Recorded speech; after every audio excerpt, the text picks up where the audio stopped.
Top Congo FM, toujours imité, jamais égalé. Chers auditeurs, chers téléspectateurs, bonjour, bienvenue sur Top Congo FM qui émet depuis la Belgique où nous avons installé notre matériel et provisoirement nos studios pour faire parler les Congolais. Et oui, parmi eux, il y a Dieu merci Ndongala, international congolais, joueur professionnel, joueur de football donc, que beaucoup vont découvrir, mais que beaucoup connaissent surtout par son style, mais également par son passage chez les Léopards dont on parlera. Son actualité récente, c'est qu'il vient, parce que la saison se termine là en ce moment, il vient de remporter le championnat d'élite avec son club, l'Hapoel Nicosie, à Chypre. Dieu merci Ndongala, bonjour. Bonjour Thierry. Voilà, vous êtes donc champion de Chypre. Et vous êtes qualifié pour les compétitions européennes la saison prochaine avec votre club, c'est bien cela? Oui, c'est bien cela. On est qualifié pour les préliminaires de la Ligue des Champions. Ligue des Champions. Ouais. Voilà. Comment s'est passée la saison avec Chypre? J'ai vu les statistiques, 35 matchs, 8 buts. Ouais. Pour votre 4e saison, on va dire, à Chypre, à l'Hapoel Nicosie. Comment ça s'est passé? C'était une très belle saison. Très belle saison avec le titre de champion à la clé. Avec aussi des bonnes statistiques pour moi, avec 8 buts et 9 passes décisives, qui m'a permis d'être meilleur passeur du championnat. Donc, je pense que ce fut une très bonne année. Et on est content, le club est content, je suis content. Et au pays aussi, les gens sont contents, donc c'est bien. Vous êtes à Chypre depuis 2020. Oui, c'est ça. Après avoir presque tout fait ici en Belgique. Ouais. Et après quelques passages aux Pays-Bas et puis en Turquie surtout, récemment, juste avant d'arriver à Chypre. Qu'est-ce que ça fait et comment on s'adapte à ce championnat-là après avoir été au plus haut niveau en Belgique ou encore en Turquie? C'est vrai que la Chypre, c'est différent parce que c'est un pays exotique, un pays où il fait très chaud, où on a l'impression d'être un peu en vacances. Mais c'est pas du tout le cas. Le niveau est quand même relevé. Je pense que l'Hapoel ou même d'autres équipes l'ont prouvé pendant les compétitions européennes, qui avaient chaque fois la capacité d'aller loin quand même. Donc je pense qu'il faut... D'ailleurs, pour ceux qui suivent le football européen, on voit régulièrement votre club, l'Hapoel Nicosie, en Ligue des Champions. Exactement. Ouais. Voilà. C'est un club qui a une histoire dans les compétitions européennes. Et donc, là, ça faisait quand même 3 ans qu'on n'était plus qualifiés. Et il nous fallait absolument avoir le titre de champion cette année pour de nouveau faire partie des compétitions européennes. Et c'est ce qu'on a pu faire. Et là, donc, pendant la nouvelle saison, on va essayer de se qualifier pour la Ligue des Champions. On rappelle que vous aurez 33 ans le 14 juin prochain. Oui, c'est ça. Dieu merci, Ndongala, c'est le club de Bruges, c'est le Standard de Liège. C'est la jeunesse Esch. La jeunesse d'Esch, ouais. C'est Charleroi, c'est la Gantoise. Je cite comme ça, pêle-mêle. C'est Genk et c'est Kasım Paeska en Turquie. C'est l'Hapoel Nicosie aujourd'hui. Dieu merci, Ndongala, c'est aussi chez les moins de 18 ans. Les Diables Rouges, donc la sélection belge des moins de 18 ans. 3 matchs disputés avant la sélection avec les Léopards de la République démocratique du Congo. Une seule sélection, on va en parler, mais vous êtes né au Congo, mais vous avez quitté le pays à l'âge de 2 ans. Donc vous avez tout fait ici, vous avez grandi ici. D'ailleurs, beaucoup à Kinshasa se posent la question de savoir Néni Oloba Lingala bien boé, Yomto Olongwa Kisasa bébé. Dites-nous, après avoir accompli tout cela, qu'est-ce qu'on se dit? C'est une fierté, hein. C'est une fierté. Donc, comme vous l'avez dit, je viens un enfant de Kin, né à Kin. J'ai né à Kitambo, à l'hôpital, à la maternité de Kitambo. J'ai quitté le pays quand j'avais 2 ans pour venir ici en Belgique. Et puis, voilà, j'ai fait toutes mes classes en Belgique. L'équipe nationale belge, je les ai fait de mes 15 ans jusqu'à 20 ans. et après les Léopards, quoi. Après avoir côtoyé Michi Batshuayi, Christian Benteke à l'académie, Exactement. entre autres, je crois, Ouais. et Eliakim Mangala Eliakim aussi. Mangala, Dans mes recherches, ouais. j'ai Dieu retrouvé merci cela. Mbokani, Ah, aussi. aussi, Au Standard de au Liège. Standard de Liège. Ouais. Voilà. Alors, une seule sélection avec les Léopards en 2015. Ouais. Je me rappelle toujours de ce match au Stade des Martyrs. Dieu merci, Ndoka avait le feu en poupe. Et champion ici en Belgique, il a été sélectionné pour la première fois, mais il nous a laissé avec un petit goût d'inachevé. C'était quoi? C'était la pression du public, hein? C'était le Stade des Martyrs. Qu'est-ce qui s'est passé? Honnêtement, je pense que même moi, j'ai un goût d'inachevé parce que j'ai beaucoup été appelé avec les Léopards. Je pense que j'ai une dizaine de sélections, mais qu'un seul match où je suis rentré.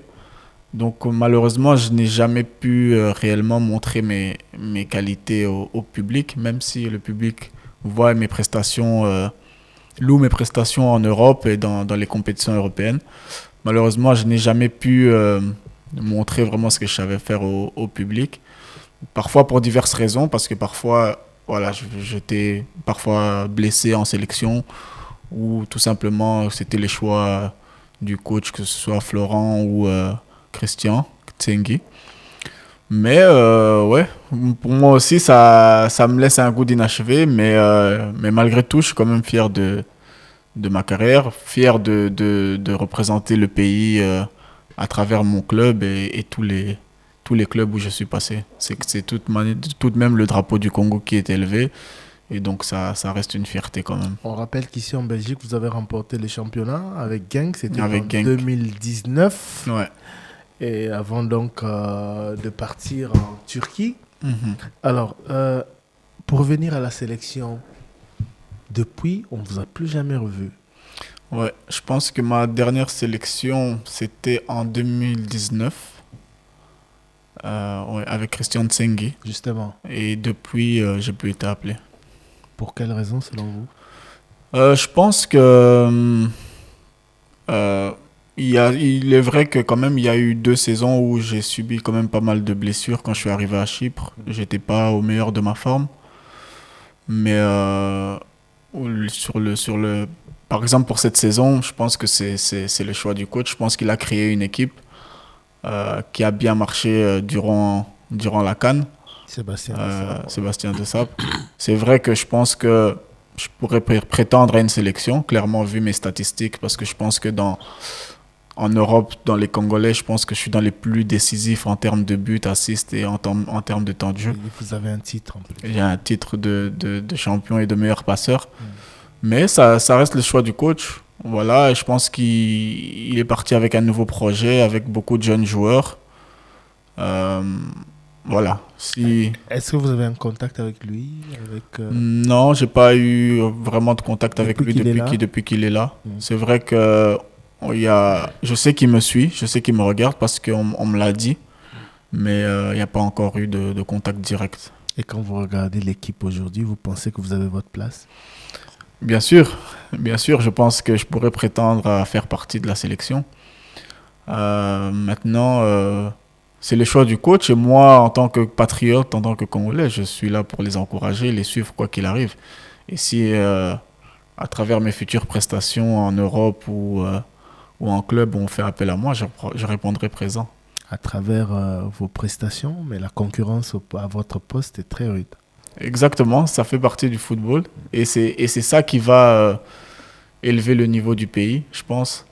Je pense que les Léopards ont fait une très belle CAN, mais je pense que maintenant tout le monde attend la Coupe du Monde. Ouais, tout à fait. Alors, vous avez justement suivi les Léopards depuis votre dernière sélection en 2019. Vous l'avez suivi aujourd'hui avec la nouvelle dynamique mise en place par Sébastien Desabre.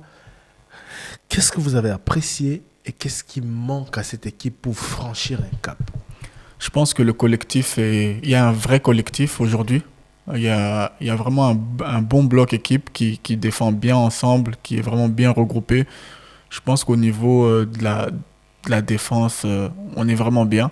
Maintenant, je pense qu'offensivement, ça manque encore un peu d'automatisme, ce qui est normal parce que les joueurs ne se voient pas beaucoup. Mais je pense que si on arrive à trouver plus d'automatisme, ça va nous permettre de gagner les matchs plus facilement parce qu'on l'a vu durant la CAN, même si on a été jusqu'en demi-finale, on est passé avec beaucoup de matchs nuls. Et ça manquait parfois un peu de buts, un peu de folie un peu pendant les matchs. Et je pense que c'est ce qui nous manque un peu. Et il faut juste peut-être un match référence où on va marquer 3-4 buts. Et c'est ça qui va nous permettre d'enchaîner peut-être des bonnes victoires parce que c'est ça qui Au moment où nous réalisons cette interview, les Léopards sont en stage au Maroc en prévision des 2 matchs des éliminatoires de la Coupe du Monde. On est dans un groupe assez relevé avec notamment le Sénégal que tout le monde connaît, qui était champion d'Afrique il y a 2 ans maintenant. Est-ce que nous avons nos chances? Bien sûr que nous avons nos chances. Nous l'avons montré durant la CAN. Et je pense qu'en plus là, il y a des nouveaux joueurs aussi qui commencent à rejoindre le groupe, des joueurs de haut niveau. Donc je pense vraiment qu'on a nos chances. Il faut bien se préparer. Je pense que les joueurs sortent la plupart d'une bonne saison en club. Il y en a beaucoup qui ont été champions aussi avec leur club. Donc il y a pas mal de confiance. Et je pense qu'on a vraiment un groupe pour... on n'a pas à avoir peur du Sénégal. Dieu merci, Ndongala, vous évoluez au poste d'ailier droit. Un poste qui, dans le football moderne, demande beaucoup d'énergie, beaucoup de discipline et bien de choses, bien de qualité. Et vous approchez de vos 33 ans. Est-ce que vous pensez déjà à la pré-carrière? Oui, je pense petit à petit. Même si je pense que j'ai encore au moins 3-4 ans à jouer, au minimum. Mais on commence, c'est vrai, à y penser tout doucement. Je ne sais pas encore vers quoi je vais me diriger, même si beaucoup de mes coachs que j'ai eus aimeraient me voir en tant que coach. Et vous m'avez pas l'air de quelqu'un qui veut raccrocher le crampon tout de suite. Hein. Vous avez l'air plutôt bien affûté. Ouais, non, moi je prends bien soin de mon corps, bien soin de ce que je mange. Donc je pense que j'ai encore des années devant moi. Mais c'est vrai qu'il faut parfois y penser un peu et se projeter, voir ce qu'on peut faire. Question de curiosité, que mange un joueur congolais quand il évolue ici? Est-ce qu'il mange congolais? Est-ce qu'il il s'adapterait pas au régime imposé par les clubs? Ça se passe comment? Non, je pense que tu peux manger congolais comme tu peux manger la nourriture européenne. C'est juste une question de bien connaître son corps et de savoir aussi quand manger. Par exemple, manger congolais la veille de match, c'est pas l'idéal parce qu'on sait que c'est assez lourd. Mais en début de semaine, c'est pas un problème. En équipe nationale, vous avez encore quelques liens avec des amis? Bien sûr. Il y a plusieurs coéquipiers. Il y a Chancel, Joris Kayembe, Théo Bongonda. Ça vous arrive de parler? Bien évidemment, oui. C'est des joueurs avec qui... Théo et on a joué ensemble à Genk. Tout à fait. Joris, c'est un ami de Bruxelles. Chancel, c'est notre capo, donc on est en contact. Arthur Maswaku. Non, les joueurs, on se connaît bien entre nous et on se soutient, que ce soit en club ou quand ils vont en sélection. Il vous reste encore combien d'années de contrat avec la Puel? Il me reste un an jusqu'à 2025. Vous allez repartir? On va voir, hein, parce que c'est vrai que je sors d'une bonne saison avec quand même de l'intérêt. Et que j'ai ouï dire que voilà, le club voulait un peu vous garder plus longtemps. Ouais, c'est vrai qu'on a pour parler, peut-être pour étendre la collaboration. Mais on va voir un peu ce qui s'offre à moi aussi. Et puis on décidera durant le mercato. Vous souhaitez quoi, aller voir ailleurs? Non, je pense que c'est vrai que je suis bien dans le club, je me sens bien. Je suis aussi un joueur qui est dans les capitaines. Donc j'ai un rôle important dans le club. Mais je suis pas fermé à toujours aller plus haut. Donc s'il y a une offre intéressante avec un bon projet sportif qui peut me permettre de briller encore plus, pourquoi pas. Dieu merci, Ndongala, ce n'est pas que du football, c'est aussi et surtout de l'humanitaire. Parce que le football, c'est un jeu, c'est vrai, c'est une profession pour vous, mais il n'y a pas beaucoup qui rendent à la société ce qu'ils reçoivent. D'où vous est venue cette idée d'œuvrer davantage dans l'humanitaire? Récemment, vous étiez à Kinshasa, vous parliez d'orphelinat, etc. D'où vous êtes venue cette idée et qu'est-ce que vous faites concrètement aujourd'hui? L'idée m'est venue tout simplement en grandissant. En fait, depuis que je suis petit, je pense c'est un rêve pour moi de pouvoir aider des enfants au pays ou tout simplement d'aider mon pays par ma vie, par ce que j'ai vécu à la naissance. Je suis né à la maternité de Kitambo où il y avait quand même quelques problèmes durant ma naissance et que l'hôpital n'était pas fourni de la meilleure des manières. J'aurais pu y rester, mais grâce à Dieu, ce ne fut pas le cas. Et donc, en grandissant, je me suis toujours dit que quand j'aurai les moyens, j'irai aider la maternité de Kitambo, j'irai aider les mamans qui ne peuvent pas sortir des hôpitaux. Et donc, j'ai créé une fondation en 2017. Et chaque année, on essaie de sortir les mamans des hôpitaux. J'ai vu que le chef de l'État a fait le nécessaire aussi par rapport à ça. Et je suis vraiment très heureux par rapport à ça. Avec la couverture santé universelle. Ouais. Et aussi, donc, j'aide pas mal d'orphelinats avec les enfants.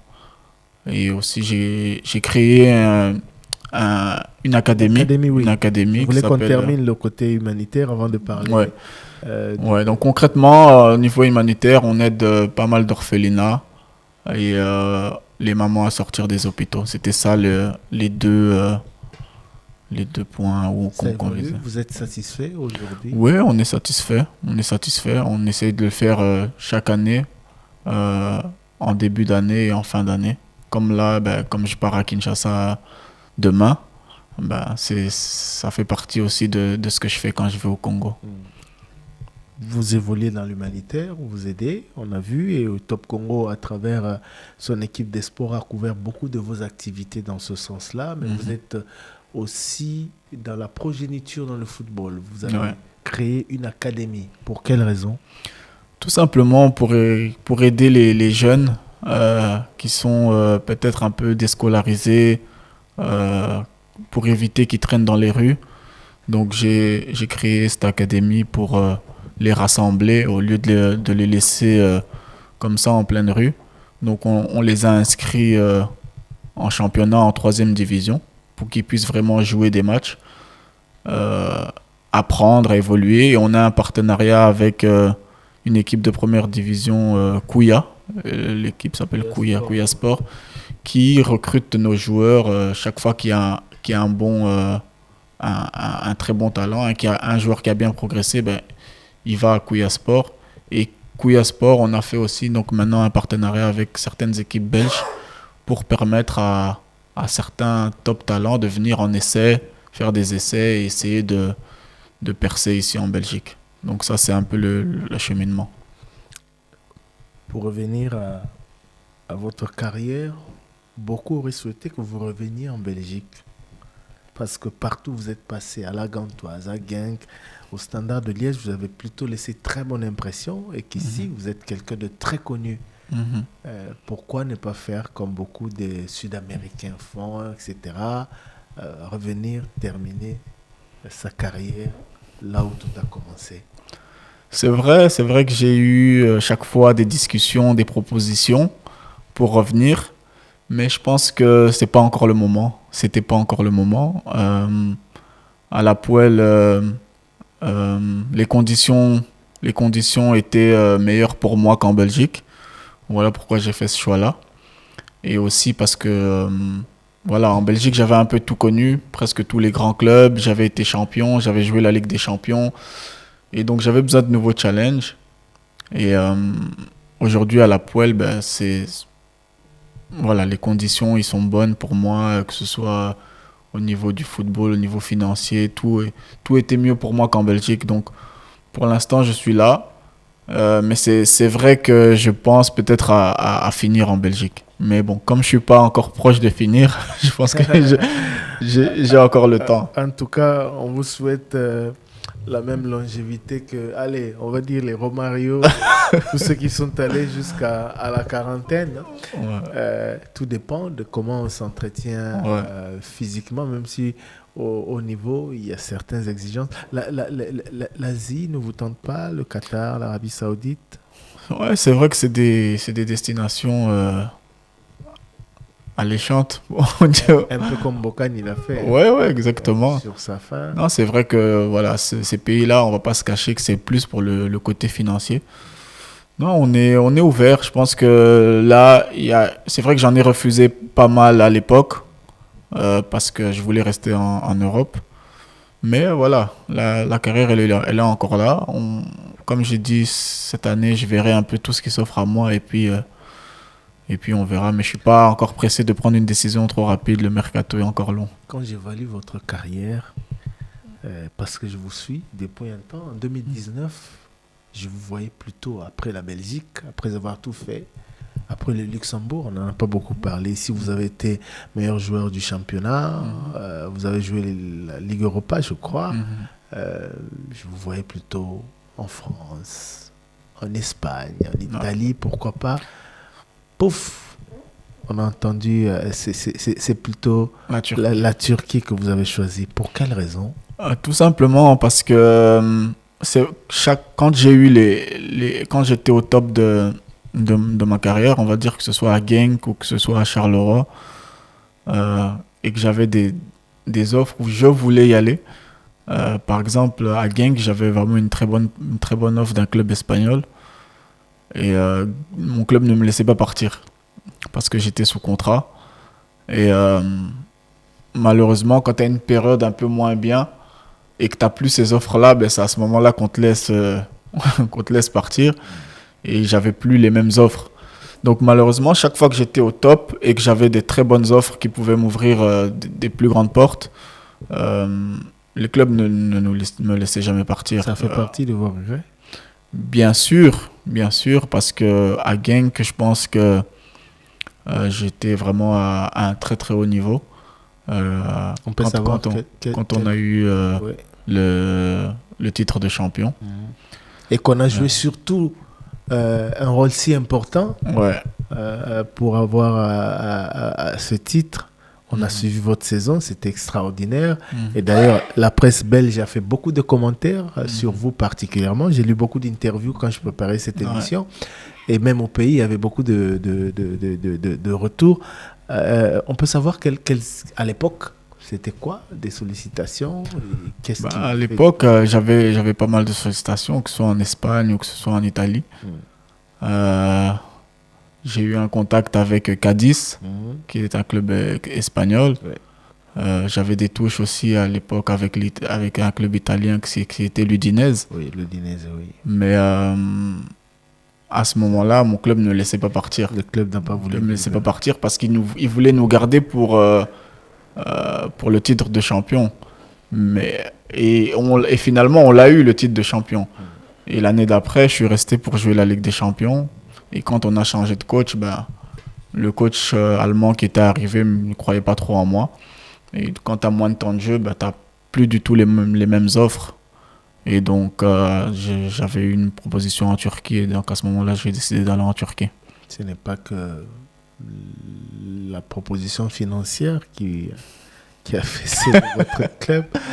Parce qu'on sait que les Turcs, quand ils viennent... Ouais, c'est vrai. Non, c'est pour ça que j'y ai été, parce que l'offre, elle était bonne pour moi. C'est costaud quand même. Et aussi, elle était bonne pour le club, c'est vrai. Mais de base, ça ne faisait pas partie de ce que je voulais de base. Ce n'était pas le choix que j'aurais fait en premier lieu. Mais après, quand ça s'offre à toi, et que tu peux y aller, tu y vas après.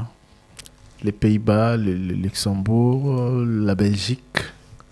Vous avez fait presque tous les grands clubs, la Turquie et aujourd'hui Chypre.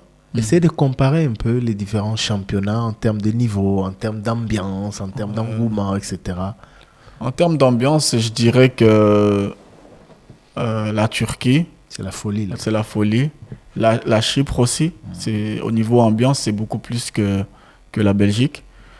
Et en termes de niveau, je pense que la Belgique est quand même plus élevée que les deux autres. Mais par exemple, la contrainte en Belgique, c'est que c'est moins bon financièrement que les deux autres. Donc, il faut pouvoir juger un peu avec tout. Donc, mais je pense que toutes mes expériences ont été bonnes. Je regrette rien.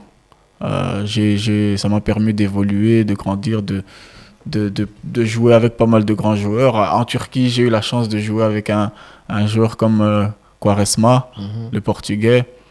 En Belgique, j'ai fréquenté pas mal de grands joueurs. J'ai pu jouer contre mon vieux Mbokani, j'ai pu jouer contre pas mal de grands joueurs aussi. Alors, on parlait de reconversion tout à l'heure, vous y pensez? Puisque vous avez ouvert une académie, c'est quoi, agent de joueur prochainement? Tout doucement. Entraîneur? Je sais pas encore. Manager, président de club, pourquoi pas? Ouais, tout est possible, tout est ouvert. C'est vrai que la plupart des coachs que j'ai eus, ils aimeraient trop me voir en tant que coach parce qu'ils disent que j'ai l'œil. Respire football. Ouais, que je respire football, que j'ai l'œil, que j'arrive à avoir des situations de jeu. Parce que j'aide souvent mes coachs à lire le jeu quand je suis sur le terrain. Il faut avoir lu une interview d'un de tes entraîneurs ici en Belgique qui disait à peu près la même chose. Ouais. Mais je sais pas encore. Pas encore décidé. Pas encore décidé, non. On ne peut pas parler, à Dieu merci, Ndongala, d'autre chose que du foot pour le moment. Pour le moment, non. Pour le moment, c'est football. Mais voilà, on sait que la vie, elle est faite de pas mal de surprises. J'ai également appris que vous avez un diplôme en comptabilité. Ouais, c'est ça. Comment on fait? Entre le football et tout simplement que j'avais fait mes études pendant que quand j'étais jeune, quand j'étais pas encore pro. Et j'ai fini mes secondaires et j'ai été jusqu'à 1 an après mes secondaires, j'ai été qualifié, j'ai eu un diplôme d'aide comptable. Ça ouvre la voie à des études pour avoir un diplôme d'entraîneur. Oui, exactement. Vous y pensez? Bien sûr, bien sûr. Là, j'ai pas le temps de le faire. Mais après ma carrière, ce qui est sûr, le diplôme d'entraîneur, je vais le passer quoi qu'il arrive. Mais après, je sais pas si je serai entraîneur ou pas. Ça va vraiment dépendre au moment même des opportunités qu'il y aura. On va terminer. Après avoir joué chez les U18 en Belgique, après avoir côtoyé les Benteke, les Liaki Mangala et consorts, on regrette de n'avoir pas évolué avec les Diables Rouges chez les A, où on est satisfait d'avoir choisi le Congo, pays d'origine, malgré ce goût d'inachevé. Non, moi, honnêtement, vous pouvez demander à un coach que j'ai eu à l'époque, Eric Chibassou, c'était le coach des jeunes du Congo. Moi, j'étais sélectionné avec la Belgique, mais je fouillais même les sélections belges pour aller chez les Léopards U20 avec coach Eric Chibassou. Pour quelle raison? Parce que c'est mon sang, c'est la patrie, c'est l'honneur. Et j'avais 2 sélections, les moins de 20 belges et les moins de 20 Léopards. Et je refusais la Belgique où j'allais chez les Léopards. Et je me faisais même engueuler par mon club Standard de Liège. Et coach Eric Chibassou qui est au Congo, il vous le dira. Et même Florent Ibenge le sait aussi. Mais non, pour moi, ça a toujours été clair que c'était le Congo et que je voulais jouer pour le Congo. Maintenant, c'est vrai que j'ai pas eu la carrière internationale que je voulais avoir.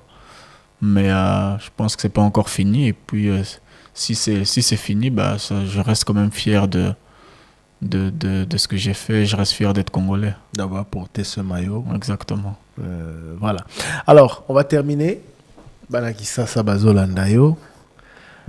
Bandeko nyos bazolandayo. Outi kosi sa championnat monene na Chypre bobimi champion. Donc on est parmi l'un des rares Congolais en Europe.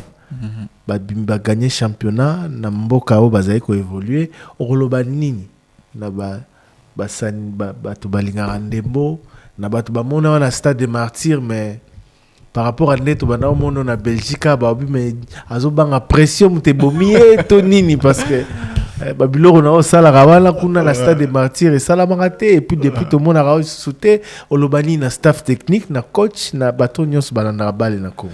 Non, je pense que moment wana nazalaki pe jeune na banda ozanga expérience, je pense que tant de jeu au pe nazwaki ezalaki moke. Pour la première expérience, je crois na kotaki kaka 5 ou 10 minutes. Donc tant pe à Olaxanios ezalaki te et puis occasion pe se représenta PT. Donc na aussi aka merci na bato nyonso ba soutenir nga batala nga batindela nga ba message, batindela nga ba encouragement. Il y en a beaucoup. Il y en a beaucoup, il y en a beaucoup. J'ai fait un tour sur vos réseaux sociaux. Ils ont raté, en tout cas, je les remercie. Ouais, je les remercie beaucoup. Et puis, et puis voilà, ce qui est occasion, il y a Obeta Esuna, Léopard et Monani. Que toutes ces années, ce qu'ils ont manqué à voir par rapport à ma personne. Namboka na biso po bale pena Simba. Pour ma kamupende bonga parce que aux ala sélectionné quelques fois, mais même si tolobele il y a tant de jeunes ayo ma kamupenda pour bonga. Qu'est-ce qu'il faut? Non, je pense qu'il faut kaka Tony nezozanga. Non, il faut kaka chance monana. Il faut kaka chance monana et puis jour wana ola que ça. Je pense qu'il suffit d'une fois. Il suffit kaka une fois au Betty. En termes d'organisation. En termes d'organisation, équipe nationale, football, pour ma kamupenda et bonga. Parce que beaucoup de joueurs minene, il y a bamboka et belé, oyo, bo s'échangera sur ma nouvelle, mais la sélection a bino respective. Chez nous, qu'est-ce qu'il faut pour que les choses soient plus professionnelles, mieux organisées, etc. Je pense que tous les joueurs et belé, binationaux, na club à Minene, bazo préféré choisir que ce soit la Belgique, France, Angleterre ou autre, peut-être pour une question d'organisation à l'époque. Mais je pense qu'au jour d'aujourd'hui, le président de la République, la fédération, le ministère des Sports, bazo sala fort et belé pour l'équipe nationale et la pensée organisation au top. Je pense qu'au jour d'aujourd'hui, Elo Kezozang a pratiquement exaté. Parce que tout est réuni. On a un nouveau sponsor, Stade des Martyrs, Bazo Babongi, c'est en haut. Peut-être qu'il nous manque encore, je dirais, peut-être un centre d'entraînement pour l'équipe nationale, vraiment spécial pour l'équipe nationale, pour éviter qu'on s'entraîne dans le Stade des Martyrs, qu'on là dans hôtel, Stade des Martyrs, qu'on là dans hôtel, non. Je pense qu'il y a beaucoup d'équipes nationales aujourd'hui, Bazana Académie. Clairefontaine, Clairefontaine, Belgique, que ce soit au Mali, Bazanango, au Maroc, Basali et le Romoro à Sika, vraiment que pour l'équipe nationale. Et ce qui va permettre aussi, il y a qu'on s'organise, puis à cause de l'équipe nationale, jeune, attirer déjà binationaux un peu plus tôt. Quand on a l'équipe nationale, il y a moins 18, moins 20, moins 21. Et au col, on a cette fibre-là, léopard en soi.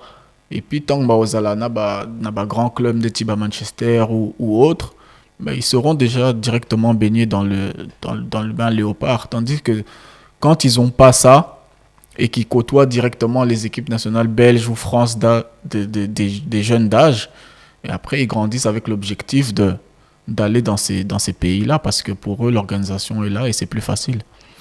Dieu merci Ndongala, merci beaucoup. Merci à vous. Merci, des bonnes vacances et surtout, on va dire à la prochaine saison. Hein. J'espère que vous allez avoir les mêmes statistiques. Pourquoi pas faire mieux au niveau du championnat. Vous avez été parmi les meilleurs joueurs, le meilleur passeur du championnat et parmi les meilleurs aussi de votre club. Je vous espère le meilleur pour l'avenir. Merci beaucoup. Merci à vous Thierry, merci à Top Congo, merci à Christian et merci à toute l'équipe. Et merci à tous nos téléspectateurs qui nous suivent. À Banamboka. Merci à Banamboka. J'arrive demain à Kin. Et je pense que tu es au Koutana. Merci beaucoup. Merci à vous de nous avoir suivis. Et à la prochaine.